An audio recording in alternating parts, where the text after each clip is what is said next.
sahur pendengar KPFM. Dan pada pagi hari ini pendengar KPFM di hari yang ke-22 di bulan suci Ramadan 1442 Hijriah, ini mudah-mudahan pendengar KPFM masih semangat luar biasa dan istiqomah untuk melanjutkan ibadah puasanya. Dimanapun Anda berada pendengar KPFM, kami ajak dan undang untuk bisa bergabung bersama kami nanti via teleponnya di 88000954 dan WhatsApp di 0816200954. Dan langsung saja pendengar KPFM, tema kita pagi hari ini adalah tentang mentadaburi Al-Quran dan narasumber kita adalah Ustadz Muh Ibrahim pendengar KPFM. Langsung saja pendengar KPFM saya pertemukan dengan Ustadz Muh Ibrahim. Assalamualaikum warahmatullahi wabarakatuh Ustadz Ibrahim. Waalaikumsalam warahmatullahi wabarakatuh. Mas Bima, apa kabar? Alhamdulillah Ustadz, kita bertemu kembali di Berkah Sahur. Nah, ini tema kita Masya Allah Ustadz, mentadaburi Al-Quran di 10 hari terakhir nih Ustadz. Mau kau tiumahnya silahkan Ustadz. Baik, bismillahirrahmanirrahim. Alhamdulillahirabbil alamin. Wassalatu wassalamu ala rasulil karim. Asyhadu an la ilaha illallah wa anna Muhammadan abduhu wa rasuluh. Allahumma shalli ala Muhammad wa ala ali Muhammad. Mendengar KPFM yang dirahmati oleh Allah Subhanahu wa taala. Salah satu ibadah yang paling ringan diucapkan, namun kadang-kadang sulit untuk dilakukan karena kita menganggap bahwa membaca Al-Quran cukup dengan membaca saja. Ibadah dengan Al-Quran cukup dengan membaca saja sudah cukup. Nah, banyak anggapan dari kita sekalian bahwa membaca Al-Quran rupanya banyak maksud-maksud tertentu yang terkandung di dalamnya. Sehingga nilai Al-Quran itu tidak akan pernah hidup di dalam jiwa kita, bahkan akan mempengaruhi terhadap perilaku kita, kehidupan kita ketika tidak terjadi tadabbur. Nah, bagaimana perintah tadabbur dalam Al-Quran? Kewajiban membaca Al-Quran sudah pasti. Kemudian ada yang sering dilupakan dari kita, yakni tadabburi Al-Quran. Yang mana Allah sendiri pun perintahkan dalam surah An-Nisa, A'udzubillahi minasyaitonirrajim, Bismillahirrahmanirrahim. Afala yatadabbaruna al-Qur'an walau kana min 'indi ghairillahi lawajadu fihi ikhtilafan katsira. Maka apakah mereka tidak merenungkan Al-Qur'an? Kalau kiranya Al-Qur'an itu bukan dari sisi Allah, tentulah mereka mendapat pertentangan yang banyak di dalamnya. Ada anggapan bahwa Al-Quran itu sulit. Baik sulit dipelajari dalam bacaan, lebih-lebih sulit dipelajari dalam pemahaman. Ada anggapan Al-Quran hanya diturunkan kepada orang-orang yang mengerti dengan bahasa Arab. Al-Quran diturunkan kepada orang-orang khusus bangsa Arab saja. Sehingga bangsa-bangsa yang lainnya sepertinya tidak terlalu diwajibkan. Bahkan seolah-olah Allah ini sentimen, kenapa harus bahasa Arab? Seolah-olah Allah ini tidak berpihak kepada orang-orang Eropa, orang Inggris. Seandainya Al-Quran diturunkan di Indonesia, barangkali bahasanya menggunakan bahasa Indonesia, bahkan menggunakan bahasa Banjar. Nah, pertanyaan-pertanyaan ini kita lupa. Saking semangatnya sampai 10 hari terakhir ini sudah khatam 40 kali, bahkan 50 kali khatam untuk dibaca. Namun begitu ditanya maksudnya tahu nggak tentang apa yang dibaca Al-Quran? Ya jawabannya, ya saya kejar target aja Ustadz. Jadi saya selesaikan bacaan saya, murojaah saya, sudah cukup. Nah ini yang jadi salah kaprah. Sehingga untuk mengetahui kandungan Al-Quran yang mestinya Al-Quran itu hidup, maka seolah-olah benda mati, seolah-olah sesuatu yang tidak ada gunanya, cukup dibaca saja. Padahal di dalam Al-Quran itu ketika kita memahami agar supaya Al-Quran itu ada dan hidup di dalam jiwa kita, mempengaruhi dalam kehidupan kita, maka tadaburilah. Karena apa? Rasulullah SAW sejak usia kecil, pada saat Muhammad belum diutus menjadi nabi, punya kebiasaan masa kecilnya, yakni suka menyendiri dengan kambing-kambingnya, mengembala kambingnya. Nabi atau Muhammad pada saat kecil itu sudah belajar untuk mentadaburi apa yang sedang dilihatnya, bagaimana Allah diciptakannya, bagaimana langit yang dihamparkan, ada siang, ada matahari sambil mengembala kambing. Begitu juga nabi-nabi sebelumnya, Nabi Daud, Nabi Musa sama. Mereka punya kebiasaan-kebiasaan untuk menyendiri dalam rangka untuk mentadaburi apa yang saat itu dilihat dan yang terjadi di sekelilingnya. Sehingga mentadaburi Al-Quran ini saya rasa sangat penting dan perlu sekali agar supaya kita menemukan adanya petunjuk-petunjuk atau hikmah-hikmah, pelajaran-pelajaran yang terkandung dalam Al-Quran, sehingga kita tidak sampai salah kaprah untuk memahami apa sih Al-Quran sebagai peneman hidup. Hudal linnas, petunjuk bagi seluruh umat manusia, bukan hanya untuk umat Islam saja. Apalagi kita yang merasa yang memiliki kitab kita Al-Quran adalah kita, umat Muslim. Jadi sangat ironis sekali kalau kita tidak bisa memahami apa yang terkandung dalam Al-Quran. Karena sifatnya Al-Quran ini kan walladzi anzala 'alaikal kitaba minhu ayatun muhkamatun hunna ummul kitaba wa ukhra mutasyabihat. Ada kandungan dalam Al-Quran yang sifatnya ayat-ayat muhkamat yang sudah jelas. Allah perintahkan untuk sholat, Allah perintahkan untuk zakat, Allah perintahkan untuk puasa. Namun ada ayat-ayat yang mutasyabihat yang itu memerlukan untuk memahamkan, dieksplor, sehingga ada maksud-maksud tersembunyi yang disembunyikan oleh Allah. Sengaja memang dibuat seperti itu, afala tatadzakkarun, afala ta'qilun, supaya kita berpikir untuk menemukan apa yang sebenarnya terjadi dalam Al-Quran. Kurang lebihnya begitu, Mas Iman. Baik, Ustadz Mo Ibrahim. Ya, pendengar KPFM yang dimuliakan oleh Allah Subhanahu wa Ta'ala, baru saja mukadimah disampaikan oleh Ustadz Mo Ibrahim dengan tema kita mentadaburi Al-Quran.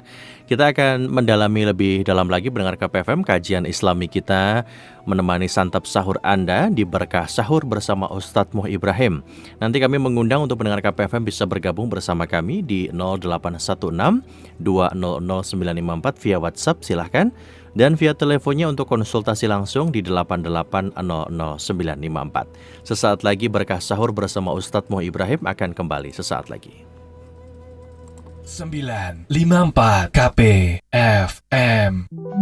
Sahur untuk sesama, tebar zakat fitrah, tebar 1000 Al-Quran, santunan anak yatim, paket sembako duafa, parsel untuk da'i dan penghafal Al-Quran, sahabat berbagi harapan untuk penderita kanker. Berapapun nilai kontribusi yang kita berikan akan sangat membantu saudara-saudara kita yang membutuhkan dan kesulitan. Target wilayah penyaluran meliputi 10 kota kabupaten di Kalimantan Timur dengan mengoptimalkan jaringan relawan yang dimiliki oleh Dompet Duafa Kaltim. Rekening donasi Dompet Duafa Kaltim, Bank Mandiri 1490004311082, Mandiri Syariah 700 389 4236, Bank BNI 007 639 6049, BNI Syariah 009 508 0269, Bank BCA 191 136 8833, Bank Muamalat 601 001 5717. Info selengkapnya kantor cabang Balikpapan, Ruko Balikpapan Baru, Blok B1 RT 15 depan Masjid Namirah. Telepon 0542 441 980 atau 0811 541 2828. Ramadan bersama Dompet Duafa Kaltim.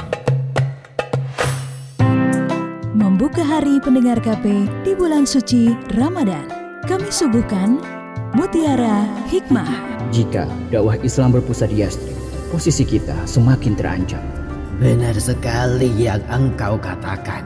Dakwah Muhammad semakin tersebar luas dan pengikutnya akan bertambah banyak.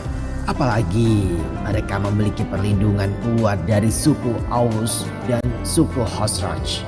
kita harus segera mengadakan pertemuan besar di Darun Nadwah untuk membahas persoalan ini. Mengajak pendengar KP untuk merefresh cerita-cerita Islami yang mengisahkan tentang perjalanan hidup, perjuangan dakwah Islam Nabi, serta sahabatnya terdahulu, mengambil hikmahnya, dan menjadikan teladan dari contoh-contoh kebaikan untuk melahirkan fitrah yang baru menuju Hari Raya Idul Fitri. Mutiara Hikmah hadir setiap hari pukul 5.30 Ramadan bersama Dompet Duafa Kaltim. Sambil beraktivitas, jangan lupa pakai maskernya. 954 KPFM. Waktunya berkah sahur. Hadir menemani pendengar KP sambil santap sahur bersama keluarga tercinta. Dapatkan banyak pahala dengan menunaikan ibadah sahur dan temukan hadiahmu dalam kuis Ramadan spesial sahur. Waktunya berkah sahur. Jangan lewatkan segmen Siraman Rohani membahas seputar ibadah puasa, zakat, dan persiapan menuju Hari Raya Idul Fitri. Hadir setiap hari pukul 3 pagi hingga pukul 5 pagi. Ramadan bersama Dompet Duafa Kaltim.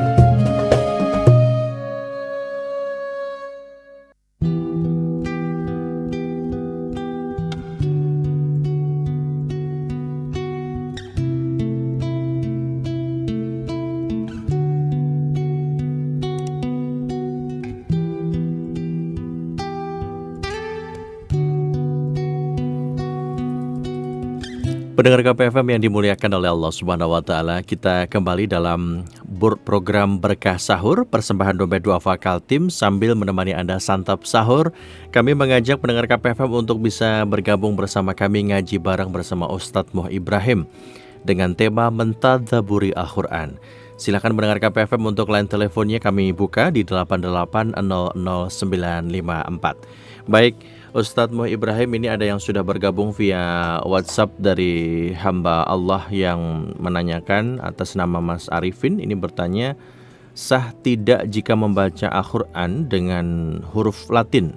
Dan bolehkah membawa HP beraplikasi Al-Quran ke toilet? Ya. Baik, Mas Bima, Mas Arifin yang dirahmati oleh Allah, membaca Al-Quran dengan huruf Latin. Ya, salah satu bukti bahwa Allah turunkan Al-Quran sebagai bahasa yang sangat mudah dipahami, sebagai bahasa yang sangat mudah dipelajari. Salah satunya bukti adalah kita melihat di sekitar kita, mushaf kita ada tulisan Latin. Dari tulisan Arab, A'udzubillahi minasyaitonirrajim, ditulis dengan Latin. Ya. Nah, ini salah satu bukti bahwa ini adalah untuk memudahkan agar supaya kita mengenal huruf-huruf dalam Al-Quran. Jadi membaca Al-Quran dengan huruf Latin itu bagi yang belum bisa membaca Al-Quran itu diperbolehkan sebagai pengenalan tahap awal. Ya. Nah, namun ingat, Latin Al-Quran yang sering kita lihat di beberapa mushaf atau di tulisan-tulisan leaflet kecil itu, ya terkadang juga membuat kita kacau. Kadang-kadang alladzina ditulis allazina. Nah, ini juga akan berubah makna. Saya sarankan agar supaya saudara-saudara yang masih belum lancar membaca Al-Quran, bahkan baru mulai belajar Al-Quran, sebaiknya talaki dengan ustaz, talaki dengan guru, bertemu langsung dengan guru. Jangan via Zoom. Zoom ini nanti akan jadi sasaran emosi. Internet akan jadi sasaran emosi, menyalahkan internet gara-gara kurang bagus internetnya, sehingga kho dibaca ha dibaca kho. Itu yang salah satu. Kemudian yang kedua, membawa handphone yang di dalamnya ada Al-Quran, ada tulisan Al-Quran, itu diperbolehkan. Sah-sah saja, hanya saja hati-hati. Jangan sampai masuk ke dalam WC handphonenya. Gitu Ustaz ya. Berarti kalau masuk ke dalam WC-nya itu yang nggak bisa ya Ustaz ya. Tapi kalau membacanya tadi lewat handphone ada aplikasi, boleh itu Ustaz ya. Dibolehkan. Dan yang paling terpenting, bahwa Al-Quran tidak boleh ditumpuk-tumpuk, digabung-gabung dengan ada video-video yang tidak baik. Ya. Ada hal-hal yang tidak baik dalam handphone sendiri. Supaya Al-Quran ini bisa mulia di hadapan Allah. Baik Ustadz. Baik, silakan pendengar KPFM. Tadi yang ingin bergabung via telepon, kami buka kembali di 88000954 yang ingin konsultasi dengan Ustadz Moh Ibrahim. Baik, selanjutnya Ustadz ini ada juga yang sudah bergabung. Kita coba terima. Berkah sahur. Assalamualaikum warahmatullahi wabarakatuh. Waalaikumsalam warahmatullahi wabarakatuh. Dengan Rian di KM1. Silahkan Pak Rian. Assalamualaikum warahmatullahi wabarakatuh. Ibrahim. Assalamualaikum warahmatullahi wabarakatuh, Pak Rian. Yang ingin saya tanyakan, saya pernah berkonsultasi sama Ustadz begitu kan. Jadi tentang jenazah yang dimasukkan dalam kubur itu. Karena hal itu ternyata si mayat itu melebihi dari lubang kubur itu, akhirnya nggak bisa dimasukkan begitu. Jadi mungkin suatu saat ada dimasukkan gitu, nanti diberikan bacaan doa begitu, entah doa apa kita kurang paham juga, ujung-ujungnya bisa dimasukkan. Jadi saya tanya ke Ustadz yang lain lagi, nggak ada seperti itu katanya. Itu artinya semacam surat yang akal-akalan atau sebagainya begitu. Jadi saya melihat sendiri jenazah itu memang ada seperti itu yang dimasukkan, yang kejadian-kejadian seperti itu Pak Ustadz. Mungkin diberikan pencerahan apa faktor penyebabnya jenazah itu, mayat itu bisa seperti itu gitu. Terima kasih. Assalamualaikum, tolong pencerahannya. Ya, waalaikumsalam warahmatullahi wabarakatuh. Silakan Ustadz.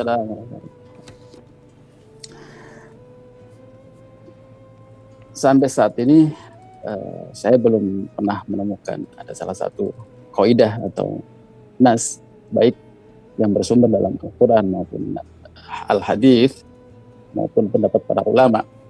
Hanya saja ketika ada kejadian di depan mata kita, misalkan kasusnya adalah ada mayat yang tidak bisa masuk ke lubang kubur lantaran faktornya banyak. Ada pas mau dimasukkan ternyata airnya keluar dari kuburan. Ada yang mau dimasukkan ternyata memanjang mayatnya sehingga tidak masuk dalam kuburan 3 meter persegi. Apakah ini ada terkait dengan amal perbuatannya? Yang pasti bahwa kalau bahasanya orang sekarang tergantung amal perbuatannya. Tapi yang menyebabkan kepastian bahwa si mayat atau almarhum tersebut tidak bisa dimasukkan ke dalam kubur lantaran berubah ukurannya, wallahu alam, apakah disebabkan karena kesalahan ataupun dosa-dosa yang belum diselesaikan di dunianya, sehingga Allah memberikan pelajaran, memberikan hikmah kepada kita yang masih hidup untuk mempelajari apa yang terjadi dalam diri mayat tersebut. Wallahu alam bishawab. Baik. Terima kasih Pak Rian di kilometer 1, mudah-mudahan terjawab. Dan untuk pendengar KPFM yang lain yang ingin bergabung via telepon, silahkan di 8800 mereka. Dan mereka akan mendapat pahala yang mulia. Indahnya berbagi di bulan suci Ramadan bersama Dompet Duafa Kaltim. Tebar takjil, berbagi paket buka puasa, berbagi sahur untuk sesama, tebar zakat fitrah, tebar 1000 Al-Quran, santunan anak yatim, paket sembako duafa, parsel untuk da'i dan penghafal Al-Quran, sahabat berbagi harapan untuk penderita kanker. Berapapun nilai kontribusi yang kita berikan akan sangat membantu saudara-saudara kita yang membutuhkan dan kesulitan. Target wilayah penyaluran meliputi 10 kota kabupaten di Kalimantan Timur dengan mengoptimalkan jaringan relawan yang dimiliki oleh Dompet Duafa Kaltim. Rekening donasi Dompet Duafa Kaltim, Bank Mandiri 1490043110082, Mandiri Syariah 700 389 4236, Bank BNI 007 639 6049, BNI Syariah 009 508 0269, Bank BCA 191 136 8833, Bank Muamalat 601 001 5717. Info selengkapnya kantor cabang Balikpapan, Ruko Balikpapan Baru, Blok B1 RT 15 depan Masjid Namirah. Telepon 0542 441 980 atau 0811 541 2828. Ramadan bersama Dompet Duafa Kaltim. Membuka hari pendengar KP di bulan suci Ramadan, kami suguhkan Mutiara Hikmah. Jika dakwah Islam berpusat di Yastri, posisi kita semakin terancam. Benar sekali yang engkau katakan. Dakwah Muhammad semakin tersebar luas dan pengikutnya akan Dari contoh-contoh kebaikan untuk melahirkan fitrah yang baru menuju Hari Raya Idul Fitri. Mutiara Hikmah hadir setiap hari pukul 5.30 Ramadan bersama Dompet Duafa Kaltim. Jangan lupa olahraga, makan makanan bergizi, istirahat yang cukup. 954 KPFM. Waktunya berkah sahur. Hadir menemani pendengar KP sambil santap sahur bersama keluarga tercinta. Dapatkan banyak pahala dengan menunaikan ibadah sahur dan temukan hadiahmu dalam kuis Ramadan spesial sahur. Waktunya berkah sahur. Jangan lewatkan segmen siraman rohani membahas seputar ibadah puasa, zakat, dan persiapan menuju Hari Raya Idul Fitri. Hadir setiap hari pukul 3 pagi hingga pukul 5 pagi. Ramadan bersama Dompet Duafa Kaltim.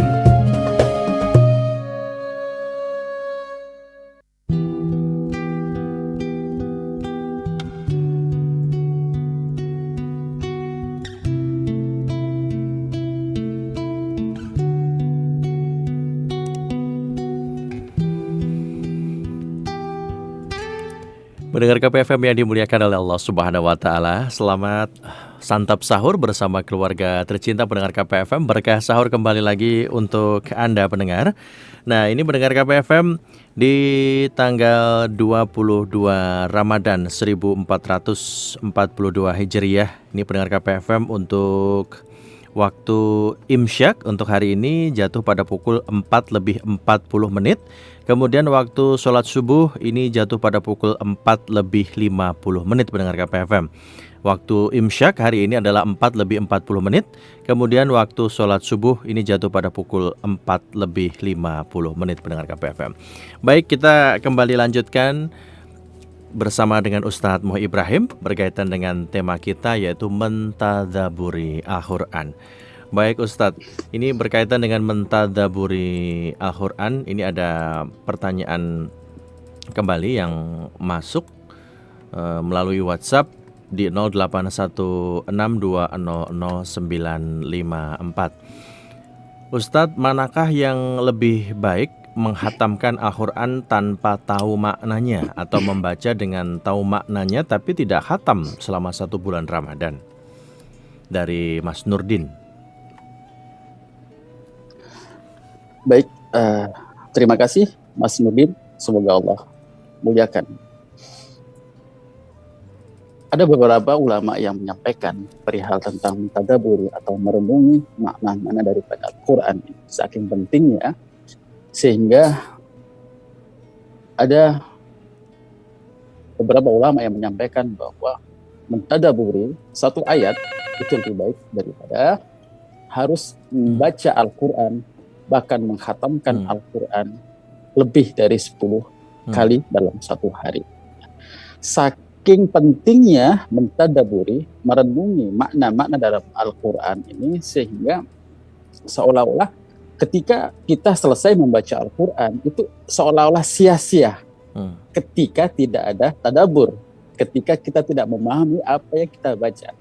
Dan itu benar bahwa banyak anggapan orang-orang saat ini, saudara-saudara kita, khususnya untuk para muslimin dan muslimat, terkecoh dengan pahalanya untuk membaca Quran saja. Padahal esensi daripada Al-Quran itu sendiri adalah kita mampu merenung dulu.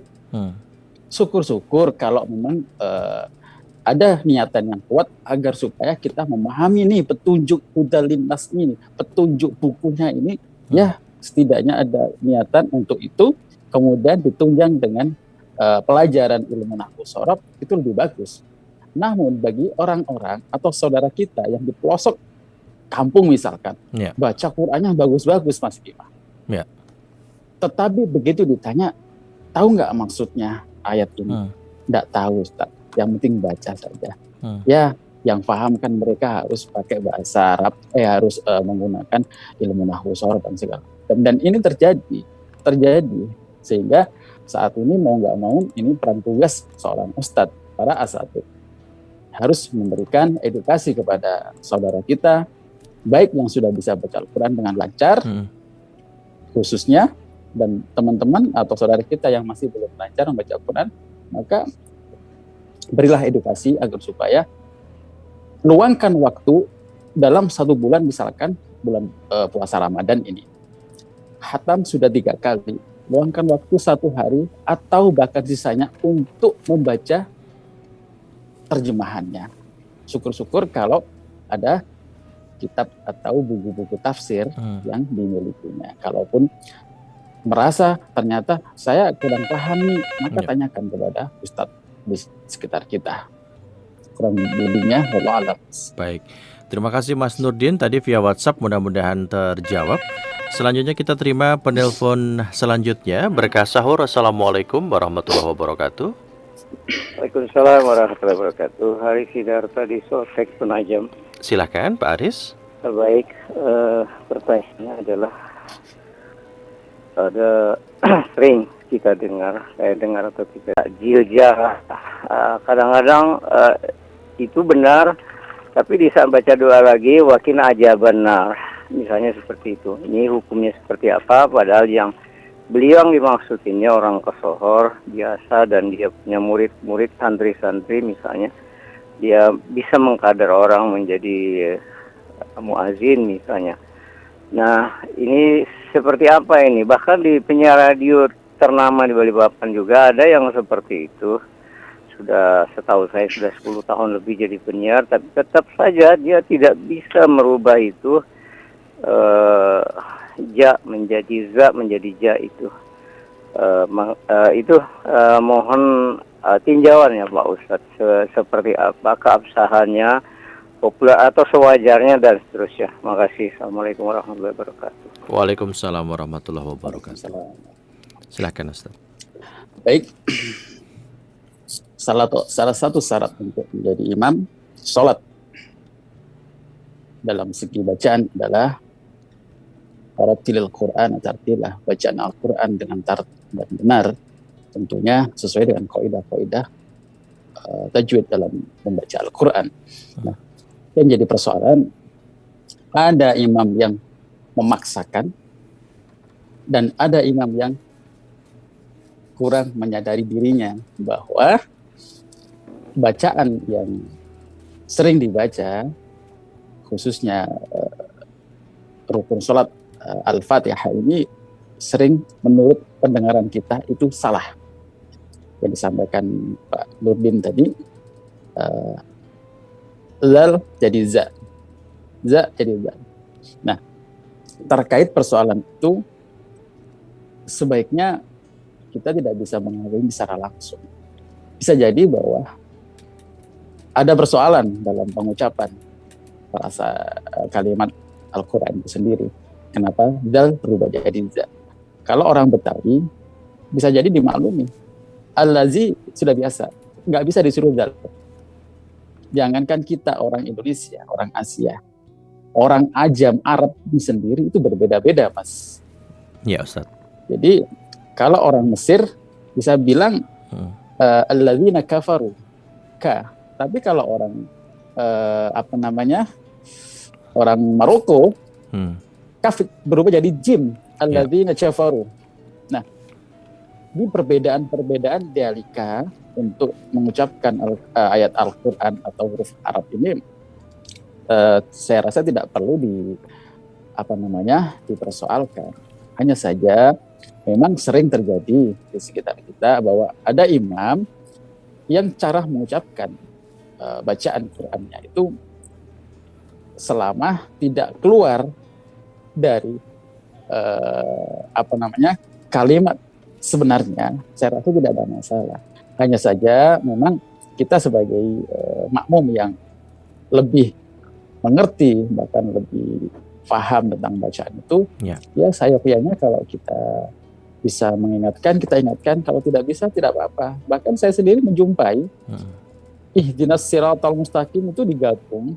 Ihdinas siratal alhamdulillahirabbil alamin arrahmanir rahim maliki yaumiddin iyyaka na'budu wa iyyaka nasta'in ihdinas siratal hamdia alifnya wasalnya masih dibaca Sekarang ternyata saya pernah tegur, kemudian kita benahi.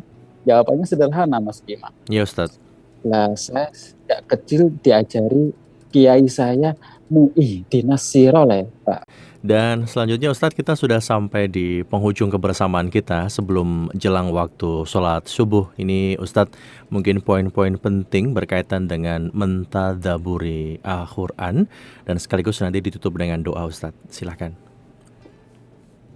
Baik, Mas Bima, pendengar KPFM yang dimuliakan oleh Allah Subhanahu wa Ta'ala, begitu pentingnya untuk bisa mentadaburi, merenungi ayat-ayat Al-Quran, sehingga tujuan daripada liyudabbirul akhir, Al-Quran mempunyai tujuan yang sangat utama.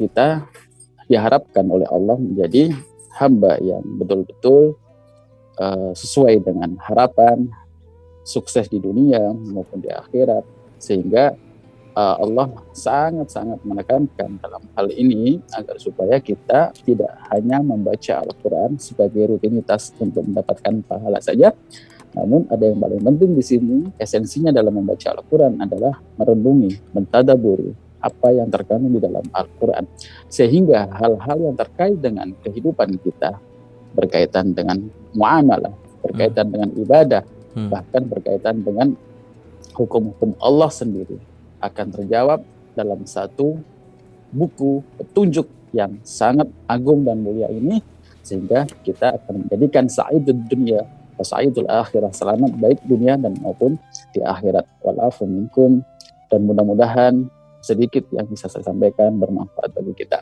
Amin ya rabbal alamin. Amin. A'udzubillahi minasyaitonir rajim. Bismillahirrahmanirrahim. Allahumma shalli wa sallim wa barik ala Muhammad. Allahumma arhamna fil Qur'an waj'al hujjatan wa nuran wa hudan wa rahmah. Allahumma dhakkirna mimma nasitu wa 'allimna. Warzuqni tilawatahu ana wa adrakan waj'alhu hujjatan ya rabbal alamin. Walhamdulillahi rabbil alamin. Pendengar KPFM yang dirahmati oleh Allah, maaf apabila ada kekurangan. Walafu minkum. Assalamualaikum warahmatullahi wabarakatuh. Waalaikumsalam warahmatullahi wabarakatuh. Alhamdulillahirabbil alamin. Mendengar KPFM, kebersamaan kita bersama Ustadz Muh Ibrahim dengan tema mentadaburi Al-Quran. Mudah-mudahan kita bisa mengambil banyak sekali pelajaran dan bisa kita aplikasikan dalam kehidupan kita sehari-hari untuk mentadaburi Al-Quran. Nah, mendengar KPFM, simak terus program Berkah Sahur selama bulan suci Ramadan setiap pukul 4 pagi hingga jelang waktu sholat subuh. Saya Bima Mahardika, pendengar KPFM, mengucapkan selamat menunaikan ibadah puasa. Semoga ibadah puasa kita di hari ini diterima oleh Allah Subhanahu wa Ta'ala. Amin ya rabbal alamin.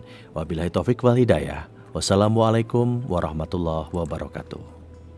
954 KPFM